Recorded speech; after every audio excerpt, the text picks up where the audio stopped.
அஸ்ஸலாமு அலைக்கும். இன்றைக்கி வந்து வெங்காயம் கட் பண்ணி வச்சுக்கலாம், தக்காளி கட் பண்ணியிருக்கோம், ஃபிஷ் வச்சுருக்கோம், ஒரு கடாய் வச்சுக்கோங்க. கடாய் வந்து நல்லா காஞ்ச உடனே எண்ணெய் ஊற்றிக்கலாம்.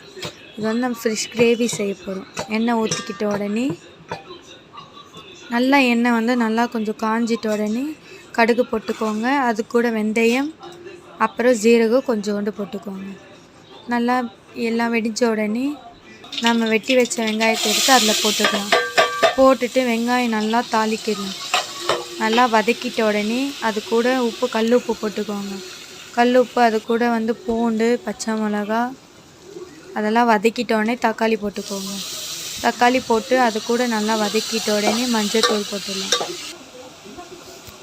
மஞ்சள்தூள் வந்து பாதி ஸ்பூன் போட்டால் போதும். பாதி ஸ்பூன் போட்ட உடனே நல்லா வதக்கி விட்டுக்கோங்க. வதக்கிட்ட உடனே புளி தண்ணியில் வந்து நம்ம வந்து ஒரு 2 ஸ்பூன் குழம்பு மிளகாத்தூள், அதுக்கப்புறம் வந்து மீன் குழம்பு மசாலா 2 ஸ்பூன் போட்டு அந்த புளி தண்ணியை நல்லா கலக்கிக்கலாம். கலக்கிட்ட உடனே அதை எடுத்து தாளிச்சத்தில் எடுத்து ஊற்றிக்கோங்க. ஊற்றிட்டு நல்லா கொதி வந்தோடனே மீன் எடுத்து போடலாம்.